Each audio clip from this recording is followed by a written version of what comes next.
세상에 수많은 병이 있지만 최악의 병이라면 암을 가장 먼저 떠올리실 겁니다. 우리나라 전체 사망자 중 24.2%가 암으로 사망했다고 하니 무서울 수밖에요. 암 그 자체로도 무섭지만 항암제에 의한 부작용도 암 환자들이 겪는 괴로움 중 하나입니다. 너무 강력한 기존의 항암제는 암세포만 공격하는 게 아니거든요. 하지만 ADC 치료제가 있다면 이야기는 달라집니다. 오늘의 이야기, 바로 암세포만 찾아 죽이는 마법의 탄환 ADC 치료제입니다.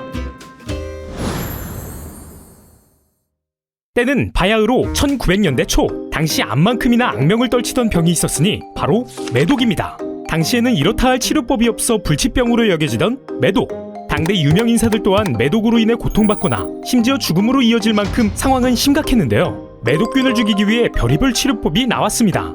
예를 들어 수은연고, 수은목욕법 같은 방법 말이죠. 이 방법으로도 매독균이 죽기는 했지만 사람이 매독균보다 먼저 죽는 일도 다반사였습니다.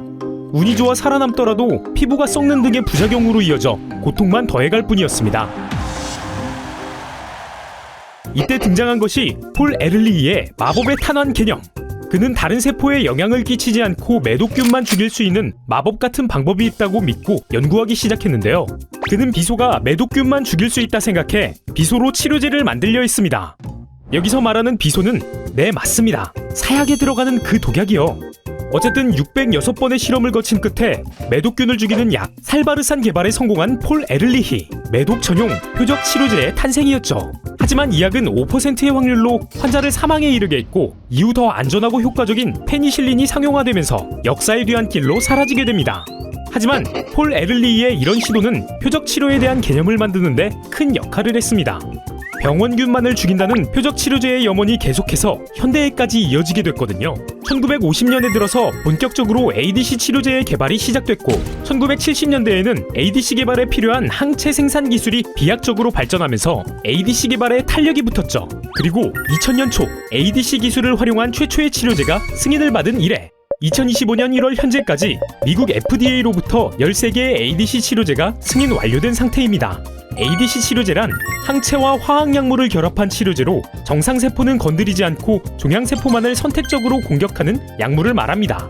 그렇기 때문에 부작용을 최소화할 수 있는 것이죠. 그렇다면 ADC 치료제는 어떻게 암세포만 쏙쏙 골라서 공격할 수 있는 걸까요? ADC 치료제는 크게 세 가지로 구성됩니다. 항체의 화학약물, 그리고 그 두 가지를 연결하는 링커.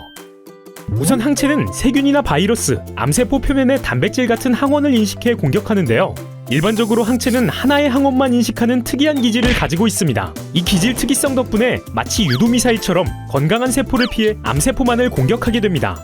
여기에 화학약물의 파괴력이 더해져 암세포만 효과적으로 때릴 수 있는 거죠. 말하자면 ADC는 항체의 기질 특이성에 화학약물의 파괴력이 더해진 마법의 탄환이라 할 수 있습니다.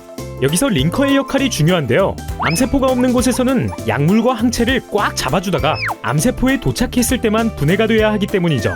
만약 엉뚱한 곳에서 약물이 항체에서 떨어지게 된다면 정상세포들이 공격을 받아 몸에 심각한 부작용이 일어나게 될 것입니다. 그래서 더 정밀하게 암세포만을 공격하기 위해 더욱 심도 있는 ADC 치료제 연구가 진행되고 있죠. 1900년대 폴 에를리히의 마법의 탄환에서 시작해 현대의 ADC 치료제에 이르기까지 약의 부작용을 최소화하기 위한 연구진들의 노력은 이어지고 있는데요.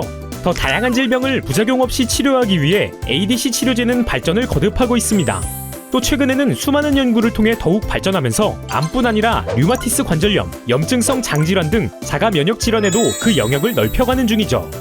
앞으로 이 ADC 치료제가 어디까지 진화하는지 기대해봐도 좋을 것 같네요. 지금까지 셀트리온의 잡학다셀이었습니다.